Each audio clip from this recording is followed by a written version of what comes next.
Masechet Ktuvot Daf Kaf. On commence Bezrat Hashem Daf Yudet Amud Bet à une dizaine de lignes d'en bas. Tanura Banan. Shnaim Chatumin al Shtar. Deux qui ont signé sur un shtar, ou metu et ils sont morts. Ou Baou Shnaim Inashuk. Ici maintenant, on veut valider le shtar, reconnaître les signatures qui n'ont pas été falsifiées. Qu'est-ce qu'on fait? Il faut témoigner sur cette signature, qu'elle soit bien reconnue. Sont venus deux personnes, Ve'amru, donc Uva Ushnaim Minashuk, sont venus deux personnes, Ve'amru, ils ont dit, Yadan Shektav Yadamu, on reconnaît bien leur écriture, c'est bien leur écriture, c'est leur signature, pas de problème. Aval, mais d'ailleurs on sait, par ailleurs on sait que dans cette histoire-là, quand ils ont signé, Anusi Mayu, ils ont été forcés à signer, et en réalité c'était un mensonge. Il s'est rien passé là-bas. Ils ont signé, c'est vrai, c'est leur écriture, ils ont signé de leurs propres mains, mais il s'est rien passé, il n'y a pas eu d'acte, il n'y a pas eu de vente, il n'y a pas eu de prêt. Ktani Mayu, ou bien ils étaient petits, Psulé Doutayu, ils étaient Psulim. Are Elunemanim. Les témoins qui viennent donc annuler le shtar en disant que cette signature-là, elle a été faite d'une manière psula, on les croit. Si nous avons d'autres témoins qui reconnaissent leur signature, ou bien on reconnaît leur signature d'ailleurs, d'un autre shtar, mishtar shekara lavir er, c'est-à-dire on compare cette signature, les signatures de ce shtar-là, aux mêmes signatures, des mêmes noms, des mêmes personnes sur un autre shtar, et l'autre shtar, il a été vérifié au Bedin. Donc s'il s'agit d'un autre shtar shekara lavir er, qui a été remis en question, le Bedin l'a confirmé le deuxième shtar, donc a fait le travail de reconnaître les signatures pour confirmer le shtar, pour dire c'est un bon shtar. Et là maintenant on reconnaît en comparant les signatures de notre shtar à nous avec cet autre shtar là, qui est bien tamponné par le Bedin comme un shtar reconnu comme un bon shtar. Et donc maintenant j'ai plus besoin des témoins qui viennent dire les signatures ici ont été faites de force ou par des enfants ou par des psulim. J'ai plus besoin maintenant de ces témoins-là pour reconnaître leur signature. En elunemanin. On ne va pas les croire de venir comme ça annuler les signatures sur le shtar. Demande à Gemara pourquoi tu les crois pas. Ou magvinan bekevishtar me'alia. Est-ce qu'on va utiliser ce shtar pour encaisser comme si c'était un bon shtar? Ve'amai treutreinu. Nous avons ici une contradiction contre deux témoins. Il y a les témoins signés sur le shtar qui viennent témoigner en fait sur l'acte de vente, de prêt. Et nous avons contre ça les deux témoins qui viennent dire mais ils ont été forcés, ça n'a jamais eu lieu, ou bien ils étaient enfants ou psulim. Donc nous avons deux contre deux. Comment tu peux utiliser avec un shtar comme celui-là pour venir faire encaisser une dette ou quoi, selon un shtar qui est remis en question par d'autres témoins qui sont venus le contredire? Ça fait deux contre deux. Amarav Shechet Zotomeret, cela veut dire Akrashat Rilat Azamahi. Quand nous avons deux témoins contre deux témoins, je considère ça comme le début d'une azama. Azama, c'est une étape plus forte, où les deux derniers témoins viennent dire, comment vous pouvez témoigner qu'il s'est passé telle et telle chose, tel et tel jour, à tel et tel endroit, alors que vous étiez avec nous ailleurs. Vous venez témoigner qu'un tel, mercredi, il a tué quelqu'un, le mercredi dernier, il a tué quelqu'un à Paris, il était avec nous à Tel Aviv. Impossible. Impossible de dire qu'à cette heure-là, ce jour-là, il était à Paris. Donc ici, ça s'appelle Azama. Azama, ça veut dire, ils les rendent zomemim. La Torah dit, Edim zomemim sont des témoins qui ont voulu témoigner à faux, et on les a attrapés par deux derniers témoins qui viennent dire, vous étiez avec nous ailleurs ce jour-là. Et ici, la Torah a décidé qu'on va écouter les derniers témoins et pas les premiers. La Gemara maintenant vient nous dire, Akrashat Rilat Azamai. Quand deux témoins viennent contredire deux autres, sans leur dire vous étiez avec nous ailleurs, ils viennent dire ce que vous dites est faux. Pas plus que ça. C'est considéré comme un début de Azama. Et donc, Ukeshem dit la Gemara, Ukeshem Shen Mezimin et Adim El Abifnehem, de même que l'Azama ne peut se faire que devant les témoins eux-mêmes, en leur disant, vous ne pouvez pas témoigner sur cette histoire qui a eu lieu à Paris alors que vous étiez avec nous ailleurs. Et ça peut se faire qu'en face des premiers témoins. Les deux derniers témoins doivent venir en face des premiers témoins pour les contredire en leur disant mais vous étiez ailleurs. Et ça c'est dans la Hazama. Car en makrishin et edim el abifnehem. De la même manière, quand les deux derniers témoins ne viennent pas faire une Hazama en disant vous étiez avec nous ailleurs, ils viennent simplement contredire les premiers témoins en disant comment vous dites oui, c'est non. Dans ce cas-là aussi, c'est considéré comme un début de Hazama et que donc ça doit se faire devant eux. Or ici c'est pas le cas parce que les deux premiers témoins sont morts. Donc, quand les deux derniers viennent dire ils étaient Anoussim, ils étaient Ktanim, ils étaient Psulim, ils peuvent pas parler. On ne peut pas les écouter parce que ça ne se fait pas devant les deux premiers témoins.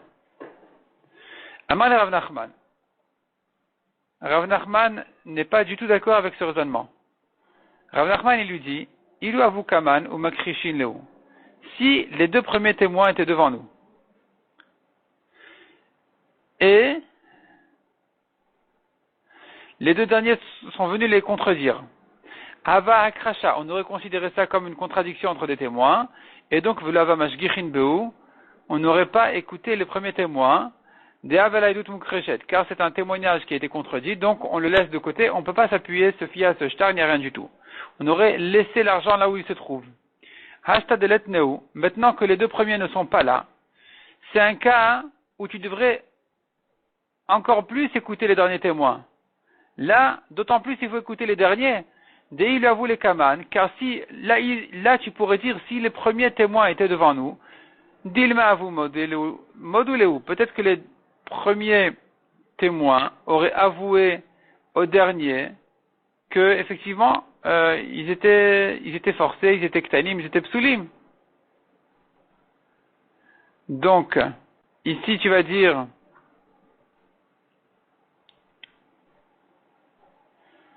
mais Emne, tu crois le premier? C'est-à-dire, si déjà tu ne t'appuies pas sur les premiers témoins, quand ils sont là et qui viennent contredire les derniers, tu peux quand même pas te fier aux premiers parce qu'il y a quand même une contradiction entre les témoins. Kalvachomer, tu ne peux pas t'appuyer sur les premiers témoins quand ils sont pas là, et que peut-être que s'ils étaient là, ils auraient avoué qu'effectivement c'était un mauvais témoignage. Et là, Rav Nachman, ou quitterait la détrait, Rav Nachman conclut en disant, tu mets les deux en face des deux, donc ces deux contre deux, ça tombe, et l'argent va rester là où il se trouve. On fait rien avec ce shtar pour l'instant, on le met de côté. On ne peut pas l'utiliser, parce que ce shtar est contredit par deux derniers témoins, on ne sait pas qui c'est qui a raison, donc on ne peut pas se fier à ce shtar-là pour encaisser de l'argent. De même qu'il en est pour les terrains de Bar Shatia. Bar Shatia, c'était un homme, des Bar Shatia, c'était quelqu'un, qui était des Bar Shatia Zavin Nirse. C'était un homme qui, des fois, il était un peu malade, il perdait un peu la raison, et des fois, il a retrouvé. Alors, lui, ce Bar Shatia en question, Zavin Nirse, a vendu ses terrains. Atou Betre Amre sont venus de témoins dire, Sheuchote Zavin, il les a vendus quand il n'était pas conscient. Mais Atou Betre Amre, Sheu Khalim Zavin, deux autres sont venus témoigner que non, il était tout à fait conscient de ce qu'il faisait. Pendant la vente, il était conscient, donc la vente est une bonne vente. Qu'est-ce qu'on fait maintenant? Amar Ravashi, ou quittera la détré. Ravashi dit qu'est-ce qu'on fait? Tu places les deux, tu prends deux témoins, les deux contre les deux autres, tout tombe, tous les témoignages y tombent, et donc on revient un pas en arrière. Le terrain, il reste chez Bar Shatia. Et cette halakha a été dite qu'à condition que Bar Shatia était considéré comme un mourzak. Le terrain, était chez lui, était à ses pairs. C'est un terrain qui était en principe chez lui. Tu veux le sortir de chez lui en disant il a vendu. On n'a pas de preuves suffisantes pour le faire, donc ça reste chez lui. Aval let le chazaka d'aveate. Mais si Bar Shatia n'a pas de chazaka de ses parents, c'est lui-même qui a acheté, lui-même qui a revendu. Alors qu'est-ce que tu vas dire ici? Deux contre deux, on ne sait pas s'il a vendu consciemment ou inconsciemment, donc tu vas laisser le terrain chez lui-même. Qui dit qu'il a acheté consciemment? Dans ce cas-là, il n'a pas de chazaka pour lui-même. Amrina, dans ce cas-là, on dira Kshuchote Zavan ou Kshuchote Zavin. Il a acheté quand il était inconscient et il a revendu quand il était inconscient. Donc dans ce cas-là, tu ne vas pas rendre à Bar Shatia, tu vas dire ce qu'il a fait est fait, puisqu'il n'a pas de chazaka, donc on ne va pas changer les choses. Amar Rabbi Avahu, En mazimin et haedim ela bifnehen. Pour faire une azama, il faut que les deux premiers témoins soient là. Les deux derniers doivent témoigner contre eux devant eux. La halakha dans ce cas-là, elle est, on va écouter les derniers témoins. Non seulement on va annuler le premier témoignage, mais on va leur faire à eux-mêmes la même punition, la même chose qu'ils voulaient témoigner sur l'autre. Par exemple, si les deux premiers témoins voulaient dire un tel doit 1000 manées, 1000 zouz, on va leur dire, et les deux derniers viennent dire, mais comment vous témoignez qu'il doit 1000 zouz, vous étiez avec nous ailleurs, eh bien les deux premiers devront payer les 1000 zouz en question. Si les deux premiers viennent dire un tel il est chayav mita, il faut le tuer, il a fait une avéra très grave, viennent deux derniers témoins et leur disent, mais comment vous témoignez qu'il a fait la avéra tel jour alors que vous étiez avec nous, eh bien on va tuer les deux premiers. Cette azama en question, où viennent deux derniers témoins pour remettre en question les premiers, doit se faire devant eux. Cependant, quand on vient contredire des témoins, sans azama, on n'a pas besoin de le faire devant les premiers. La Gemara dit cependant, ce qu'on a dit que la azama se fait que devant eux, si elle n'a pas été faite devant les premiers, neide azama le avait, akracha mi avia.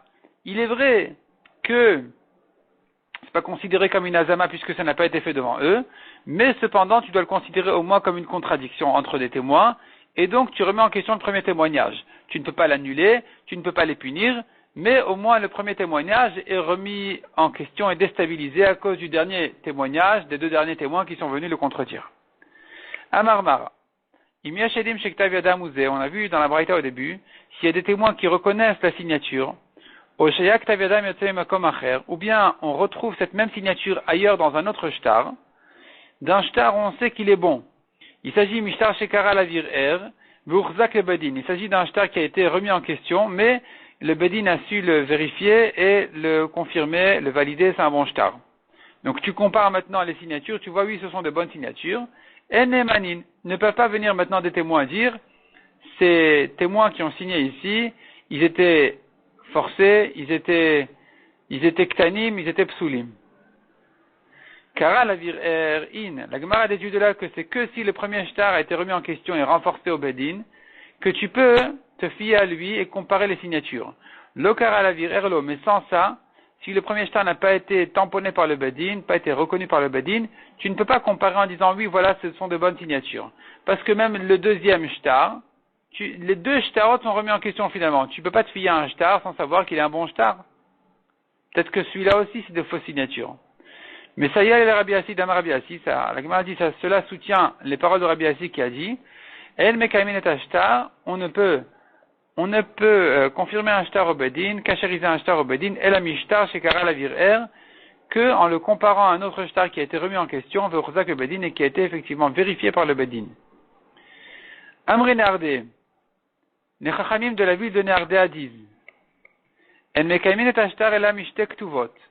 On ne peut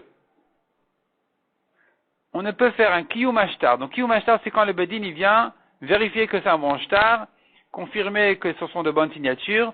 Ce kiyum ashtar qui s'appelle en araméen henpek, on verra dans les dapim suivants cette notion. En tout cas, ce kiyum ashtar ne se fait que en le comparant à deux ktuvot et la mishtek ktuvot. Si tu retrouves ces signatures sur deux ktuvot différentes, tu peux dire, apparemment ce sont des bonnes signatures. Tu les compares, tu vois, ça n'a pas été falsifié. O mishte sadot, ou bien de deux champs. Où là-bas, nous avons aussi un acte de vente avec ces signatures.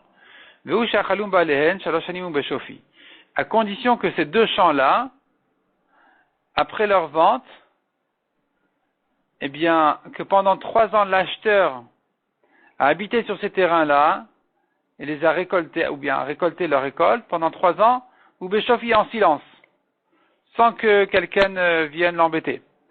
C'est donc la preuve que la vente a eu lieu, le shtar est un bon shtar, les signatures sont des bonnes signatures, et donc tu peux comparer à ces shtarot-là, le shtar qui se présente devant nous. Amar Rav Shimi Barashi, à condition que ces deux shtarot-là, ils ne sortent pas de la main du prêteur qui est devant nous, par exemple. C'est-à-dire, il y a ici quelqu'un devant nous qu'il y a un prêteur ou un acheteur qui dit voilà, je mérite cette somme d'argent ou ce terrain-là, je l'ai acheté. Voilà mon shtar, voilà les signatures. On lui dit, ah bon, qui dit que ce sont des bonnes signatures? Il faudrait savoir si les signatures sont bonnes. On fait une petite recherche et on trouve que cet homme-là lui-même, ce prêteur ou cet acheteur, il dit, vous savez quoi? J'ai un autre shtar où ces mêmes témoins-là me signent que j'ai acheté un autre terrain, rien à voir avec cette histoire-là. Ah bon, montre-nous l'autre shtar, on vérifie, vraiment les signatures sont les mêmes. Est-ce que tu peux te fier à cet autre shtar-là pour reconnaître les signatures? Non.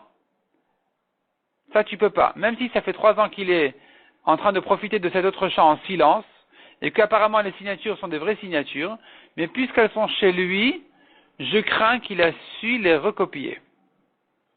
Il faut que ces signatures-là se trouvent chez quelqu'un d'autre. Mais quand c'est chez lui, c'est pas bon. En quoi est différent le cas où les signatures étaient chez lui, où tu me dis non, c'est pas bon, Dilma, Ziouf et Mezayef. Peut-être qu'il les a faussées, il les a refaites. Peut-être que quand cet autre shtar se trouve chez quelqu'un d'autre, aussi Dilma Azal Vechaza, peut-être qu'il est allé chez son ami, il a regardé là-bas les signatures, il les a vues, il a compris le principe, Ata Vezief, il est revenu à la maison pour les refaire. Répond la Gemara Kula, il mati mechaven. Un homme ne peut pas être tellement précis dans des fausses signatures qu'il est en train de recopier sans voir l'original devant lui. Il a vu chez son ami, il revient chez lui une demi-heure plus tard, il essaye de refaire les signatures, c'est impossible qu'il arrive à les faire correctement. Donc là, tu peux effectivement confirmer le shtar qui se présente devant nous en le comparant à deux autres shtarot qui ne se trouvent pas chez lui avec les mêmes signatures. Un homme peut noter sur son carnet, sur un shtar, son témoignage. Il dit voilà, j'ai vu tel et tel jour qu'il s'est passé telle et telle chose. Il peut venir même quelques années plus tard pour témoigner sur ce qu'il a vu. Alors que ça a été noté chez lui. Donc en réalité, dire au Bedin, regardez, j'ai une note ici dans mon carnet, je vous la lis. Les Bedin vont lui dire, on n'est pas intéressé d'écouter maintenant des histoires de ton carnet, on veut entendre qu'est-ce que toi tu as vu. Et si maintenant il va dire, j'ai vu dans mon carnet que j'écris que, on va lui dire, c'est pas un bon témoignage. Il faut que tu nous dises qu'est-ce que tu as vu dans l'histoire elle-même. Donc c'est pas bon qu'un homme ne se rappelle pas de l'histoire, il vienne en faisant confiance à son petit carnet, nous raconter ce qu'il y a écrit dedans. C'est pas bon. C'est même pas une question de confiance, c'est une xérat hakatouf qu'un homme doit témoigner, la Torah dit un homme doit témoigner sur une histoire, pas sur son carnet. Cependant, dit la Gemara ici, un homme peut noter quand même pour se faire un petit rappel. Après, il lit sur son carnet, il dit, ah oui, c'est vrai, au fait, j'ai vu telle et telle chose, je viens témoigner au Bedin. Je me suis rappelé. Ça l'aide à se rappeler. Il témoigne sur ce qu'il a vu, pas sur ce qu'il a lu. Il témoigne sur ce qu'il a vu. Amaravuna, à condition qu'il se souvienne de lui-même.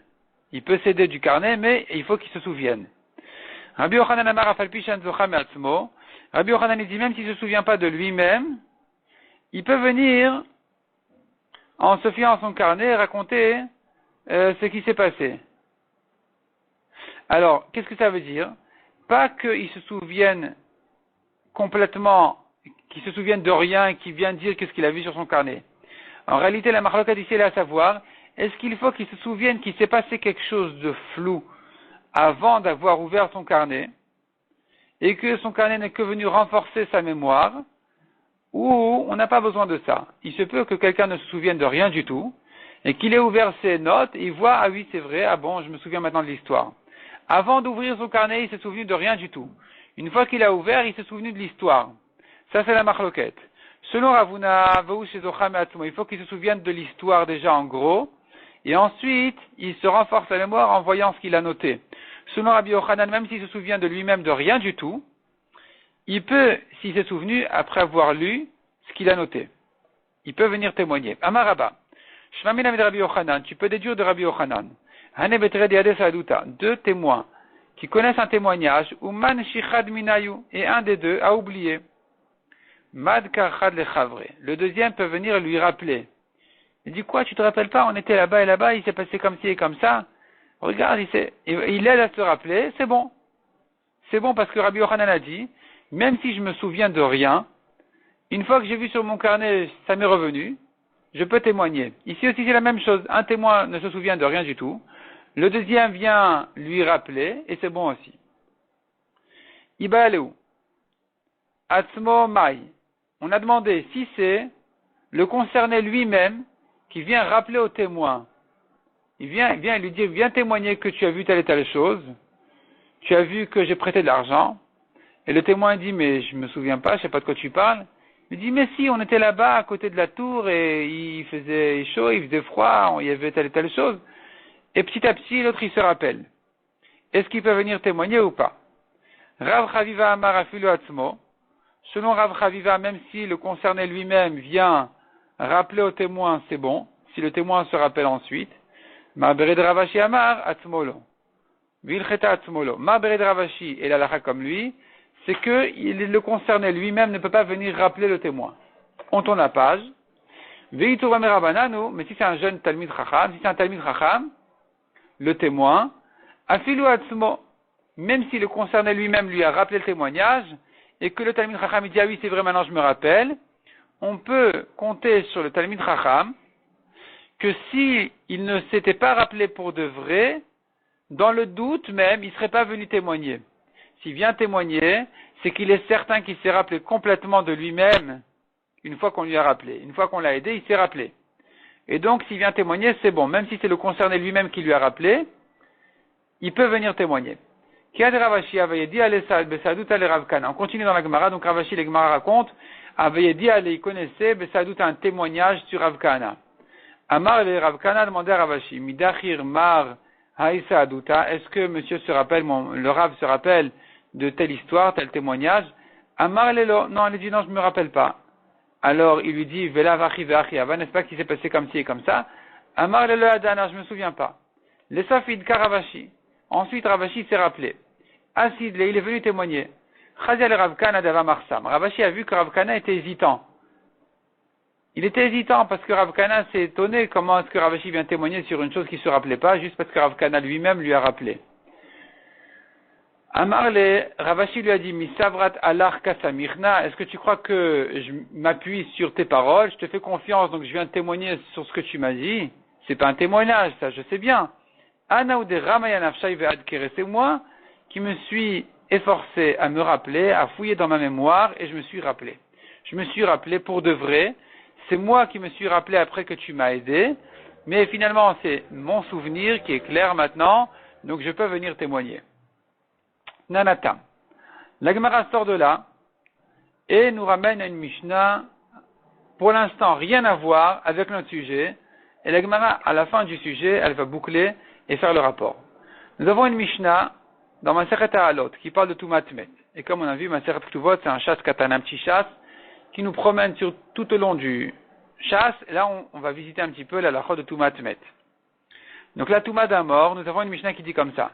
Hatluliot, les monticules, akrovot, qui sont proches, ben laïr ou ben laderer, aussi bien si c'est proche de la ville que du chemin. Echad chadashot vechad yeshanot, aussi bien les nouveaux que les anciens. Tmeot, tout est tamé, parce qu'on craint que quelqu'un était enterré dedans. Harechokot, si c'est loin de la ville et du chemin, Chadashot Teorot, si c'est un nouveau monticule, c'est tort, parce que s'il y avait quelqu'un d'enterré là-bas, on se serait rappelé. Yeshanot Meot, mais si c'est ancien, c'est tamé, parce que je crains que quelqu'un était enterré là-bas et qu'on a oublié. Donc on reprend. Si c'est proche, tout est tamé. Même si c'est nouveau et qu'on ne se rappelle pas de quelqu'un qui était enterré, peut-être que c'est quelqu'un qui est sorti discrètement de la ville et qui est enterré là-bas un mort, et on ne sait pas. On ne sait pas. Si c'est loin, aussi, on craint que quelqu'un, si c'est ancien, on craint aussi que quelqu'un était à l'époque enterré là-bas et que personne s'en souvient. Mais si c'est loin et nouveau, il n'y a pas de raison que quelqu'un soit enterré là-bas sans qu'on le sache, on se serait rappelé. Et donc c'est Taor. Ezeikrova, Chamishimama, jusqu'où tu dis c'est proche, 50 amot, 25 mètres. Vezoi Yeshana, qu'est-ce que tu appelles ancien pour dire que c'est tamé? Shishim Shana, 60 ans. 60 ans en arrière, ça y est, on se souvient pas. Divrei Rabbi Meir. Rabbi Uda Omer, Krova Shen Krova Emena. Rabbi Uda dit, qu'est-ce que j'appelle un monticule proche? C'est s'il n'y a pas plus proche que lui. C'est le plus proche, je crains que quelqu'un ait été enterré là-bas discrètement. Yeshana, c'est un ancien monticule, Shen Adam Zochra, c'est que personne ne s'en souvient. Personne ne peut dire, je me souviens qu'il n'y en avait pas un ici à l'époque, donc depuis toujours ce monticule est là, tu crains qu'il y a un mort enterré là-bas. Maïr ou Maïderer, qu'est-ce qu'on appelle la ville et le chemin? Proche de la ville, proche du chemin, loin de la ville, loin du chemin. Il est Maïr, Ir Mamash, Der Hamash. Si tu veux dire pour de vrai une ville ou un chemin, Misfe Kami Marzekin Antuma, est-ce que dans le doute, n'importe quelle ville, à côté de la ville, tu as un monticule, tu vas dire, il y a un mort, à côté de n'importe quel chemin, tu vas dire, il y a un mort là-bas, Vea Maresh Lakish, est-ce que dans le doute, tu crains la Touma, Vea Maresh Lakish, il a Matsou, Vetiaro et Eret Israël. Les Chachamim, avec un petit prétexte, ont décidé de purifier tout Eret Israël en disant, on ne craint pas la Touma dans le doute. Amar Avizera répond la Gemara, Irasmucha Batakvarot. Vederech Dech Batakvarot. Quand on a parlé d'une ville, on parle d'une ville proche du cimetière. Quand on a parlé du chemin, c'est le chemin qui mène au cimetière. Donc une ville comme ça, les gens vont en direction du cimetière et s'ils trouvent un monticule, ils vont enterrer là-bas quelqu'un, discrètement, et même si personne ne le sait, tu dois craindre la Touma. De même, pour le chemin qui mène au cimetière, tu crains la Touma, dans les monticules d'à côté, comme on verra tout de suite. La Gemara demande, Bishlama Derech Batakvarot. Je comprends pour le chemin du cimetière, des Zimni, des Mitran et Benash Mashot, il se peut des fois qu'on se trouve vendredi après-midi proche de Shabbat, au Mikru Kavru Betel, et les gens ont vu qu'ils n'auront plus le temps d'aller l'enterrer dans le cimetière, et donc ils se pressent à l'enterrer dans un monticule à côté du chemin. Ils n'ont pas le temps de l'amener jusqu'au cimetière. Donc ils l'enterrent rapidement, ils se disent on verra après Shabbat comment faire. Après ils oublient. Et la Iras Mukhal et Batakvarot, mais quand tu parles d'une ville proche du cimetière, il n'y a aucune raison de craindre la Touma dans les monticules d'à côté de la ville. Koulou les Batakvarot, tous les gens vont jusqu'au cimetière pour enterrer leurs proches, ils n'ont pas de raison de l'enterrer comme ça, n'importe où. Répond la Gemara Marabi Chanina, Mitor Shanashim Kovrot Shamniflehen.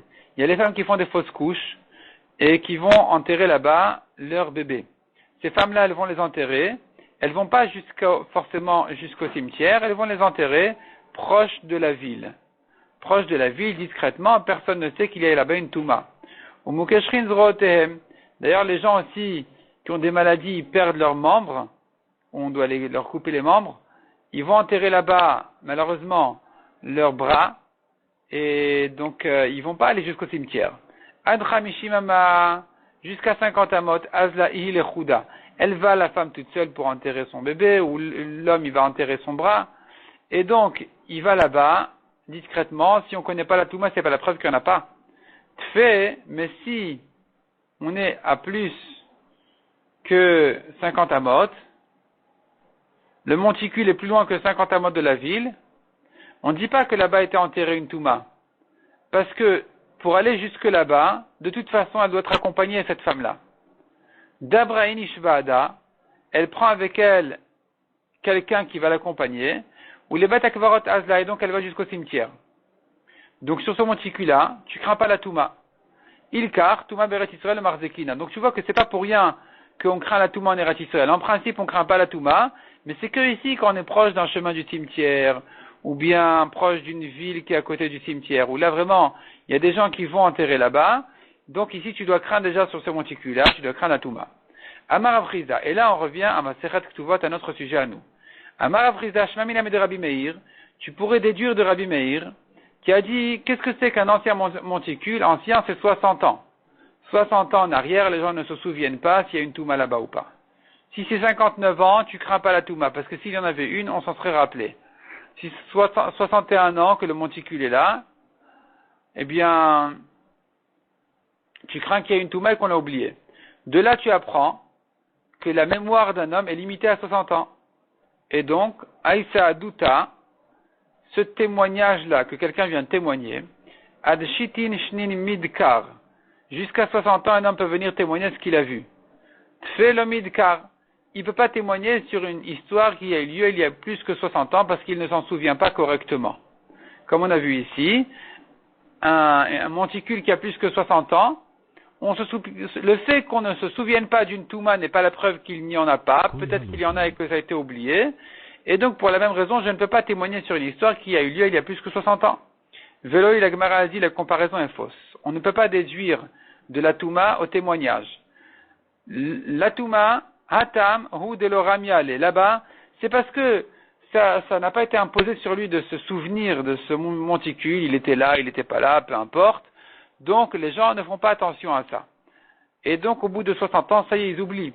Avalacha, tandis que quand il vient témoigner, il s'est passé quelque chose d'important, il s'est passé quelque chose de grave, et donc ça se grave dans sa mémoire, parce que c'était une chose grave, et il va s'en souvenir donc même 100 ans plus tard. Kevan de Rami allait à Filutuvanami, même bien plus que 60 ans, même bien plus que 60 ans, un homme s'en rappelle, parce que c'était une histoire importante, donc il doit s'en rappeler. Donc tu ne peux pas comparer de l'alacha de la Touma, on a dit après 60 ans il oublie. Bien sûr qu'il oublie, parce que qui c'est qui lui a demandé de s'en rappeler? Tandis que quand il vient témoigner sur quelque chose d'important, il s'en rappelle, parce qu'il sait bien qu'il devait faire attention de s'en souvenir correctement. Et donc là, même plus que 60 ans, il va s'en rappeler.